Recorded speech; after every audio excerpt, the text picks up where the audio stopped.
princípio fundamental da contagem e para entender esse conceito, a gente vai iniciar com alguns exemplos. Olha o primeiro exemplo. Imagine que a gente tem aí uma corrida que está sendo disputada por 3 atletas, atleta A, B e C. Eu quero saber de quantos modos a gente poderia organizar esse pódio, primeiro, segundo e terceiro lugar. Então, vamos pensar comigo?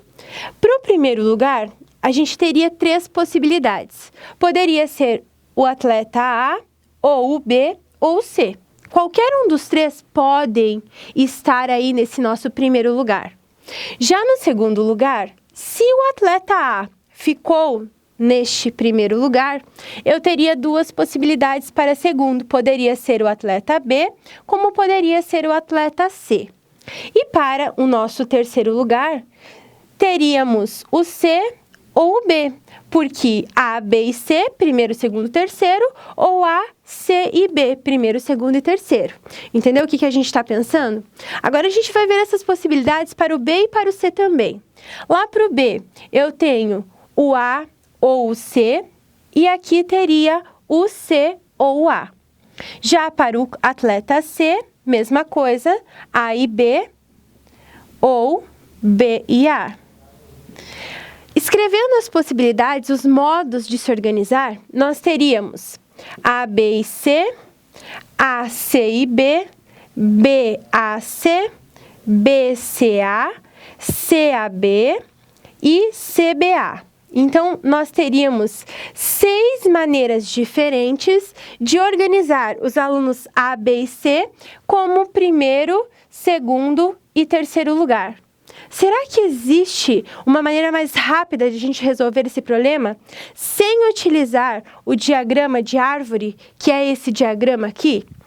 Se eu quisesse saber quantas possibilidades, sem pensar muito em quais são essas possibilidades, a gente poderia usar o princípio fundamental da contagem, que nada mais é uma regra que permite a gente calcular aí quantas possibilidades a gente tem de ocorrência aí de um certo evento, e ainda essa regra que permite calcular, ela vem através da análise sistemática e das possibilidades que a gente tem para cada ocorrência. Vamos ver?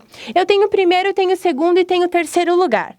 São 3 possibilidades. Como são 3 atletas, a gente pensa assim, para o primeiro lugar, eu teria 3 possibilidades, ou A, ou B, ou C.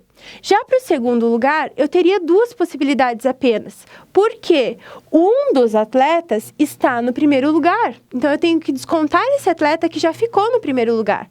Então, seriam 2 possibilidades para segundo lugar. Para o terceiro lugar, um ficou no primeiro, um ficou no segundo, então eu desconto esses 2 atletas que já ficaram, me resta apenas um atleta, independente de qual atleta é. Eu quero saber quantas possibilidades de organização.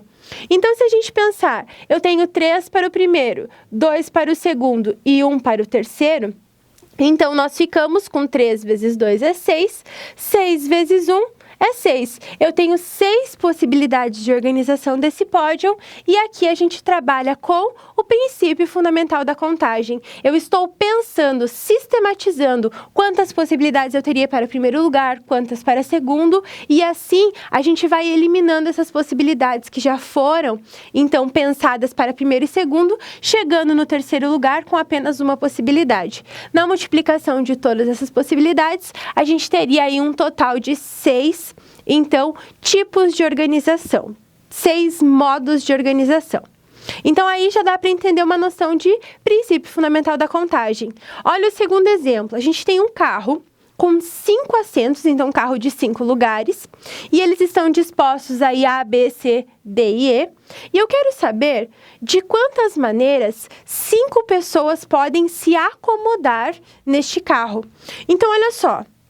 Vou colocar de maneira bem rápida, A, B, C, D e E. São 5 lugares. Aí a gente pensa, são 5 pessoas. Não importa, elas podem ir tanto dirigindo, como no caroneiro, como no banco de trás. Então, são 5 possibilidades. Eu tenho 5 pessoas para sentar no A. Como uma já ficou no banco A, eu teria 4 para o B, 3, 2, 1 e assim a gente terminaria. Eu poderia ter 5 pessoas, 5 jeitos de acomodar aqui 5 pessoas, ok?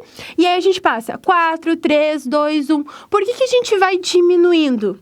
Porque se uma já ficou no banco A, me restam 4 para colocar no banco B. Já ficou mais uma, 2 já foram acomodadas. Me resta 3, me resta 2, me resta 1. E assim a gente consegue construir esse conceito. Multiplicando todos esses valores, nós temos 120 possibilidades de acomodar, então, essas 5 pessoas dentro deste carro. Aí eu te faço outra pergunta. Se neste segundo exemplo eu te disser que apenas 2 pessoas dirigem, de quantas maneiras eu conseguiria acomodar ainda essas 5 pessoas, das quais apenas 2 dirigem? Então, pensamos de novo. Eu tenho banco A, B, C, D e E. Como eu tenho restrição, a gente vai pensar o seguinte. 2 pessoas dirigem. Então, eu só tenho 2 possibilidades para o banco A. 2 possibilidades. Uma pessoa fica no banco A. Então, quantas pessoas eu ainda tenho para acomodar? Eu tenho 4. Então, eu começo 4 que podem ir no B, 3, 2 e 1. Então, eu tinha uma restrição apenas para o banco A. 2 pessoas dirigem. Nos demais, eu posso acomodar de maneira tranquila as outras 4 pessoas. Então, 2 vezes 4, 8.